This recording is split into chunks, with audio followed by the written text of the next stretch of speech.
So you're here to show both Shooter and Monster. How would you describe these games? Well, we're very excited to be here. It's the first year we've been here at Tokyo Game Show, and PixelJunk Shooter is essentially a game about fluid.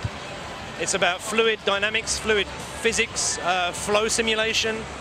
Now that sounds really otaku, doesn't it? It sounds really geeky, right? But it's you're in control of a little ship, and it's a great ship. It can do many things, and what it does is you're a hero, and you're picking up survivors. And you'll find out more about the story, about where you are, why you're in these caves and why you're in these chambers as the game continues. But the thing you've got to be aware of and look out for and use is fluids. So you have water, magma, you know, liquid rock, ice, a lot of things that when they interact, when very hot liquid rock magma touches ice or touches water, there's a reaction and something new is created. And you have to think ahead. You have to use the flow of the liquids to help you progress in the game. So that's what it's about. That sounds very sort of challenging for your mind rather than perhaps what you'd expect. Yeah, well, I mean, I suppose if you're listening, if you hear PixelJunk Shooter, you think, right, well, I'm just going to spend 3 hours killing stuff. There is a shooting aspect to the game. You know, there's missiles and guns and this sort of thing, but it's, yeah, you have to think strategically, you know. You can't just go around spraying death everywhere. You've got to use the liquids to your advantage. Yeah. And then we have PixelJunk Monster Deluxe here as well behind us. Yeah, PixelJunk Monsters for the PSP, which we're very excited about. Very well received for the PS3. We sold 200,000, or over 200,000 purchase downloads, which is we're very excited about, much more than we ever thought. So, you know, we were thinking about, well, you know, perhaps it would work for the PSP, so we proposed the idea, and Sony were positive. They supported us, so we're like, okay, let's try, you know.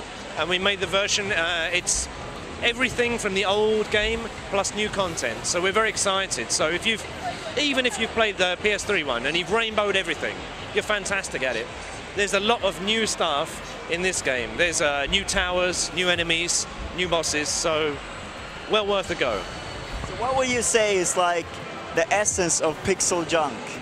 That's a really good question. PixelJunk for me is like a record label. It's a record label that ties these games together. And they have one thing in common, 2D, right? So they're 2D games on the world's most advanced 3D platform, you know? It's unusual, right? But you'd be surprised how enthusiastic our programmers and our artists are to make games like this, you know? I think they feel sometimes that 2D has been forgotten about. PlayStation 2 came in, what, year 2000, right? Polygons, everyone gone 3D, right? 9 years now. And I think we thought, you know, there's still a lot you can do with 2D. And we're very excited. I think we've proved there is a lot you can do with 2D, so we maybe have 2 more games in this series. PixelJunk Series 1 will be 6 games. 2 more games sometime next year, perhaps. And then we're thinking about PixelJunk Series 2. And maybe 3D. We'll see. Because I feel like last generation, perhaps 2D was a little bit out of it. But then the advent of Xbox Live Arcade and PlayStation Network really brought that to the forefront again. Yeah, I couldn't agree with you more. I think the fact that you can now distribute, like we're a company of 40 people, and we're a publisher. You know, that's crazy, right?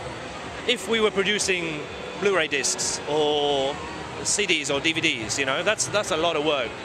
But for a small publisher, if you can put it out to a network and distribute that way, that's great for us. Very free, you know. It really helps us to create, and well, not just us, anyone, you know, who wants to create games. You have access to the market. Are there any specific feedbacks or things that you've heard from fans that you felt that you've incorporated in Shooter, for instance? Well, I think I'll tell you what was interesting. We did the naming competition. I don't know if you know, but we held a competition to name the game. So we showed a prototype demonstration, and we said it's PixelJunk question mark question mark question mark. What do you want to call it? We've got a lot of entries, you know. And we chose the one we thought we liked was Shooter, but a lot of people were like, dude, Shooter. Why did you choose that as the name? You know, they wanted PixelJunk Elements and this sort of thing, all very good names, but I think when you see the whole of the game and you see everything that we put into it, you'll see why it's called shooter. You know, at the end of the day, you have to shoot to progress to progress in the game, you know, but... and simple names are usually the best. I like to think so. I mean, the series PixelJunk, it's PixelJunk and then one word, right? Races, monsters, Eden, shooter.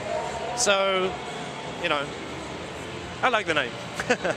Thank you very much for your time. Not at all. Thank you.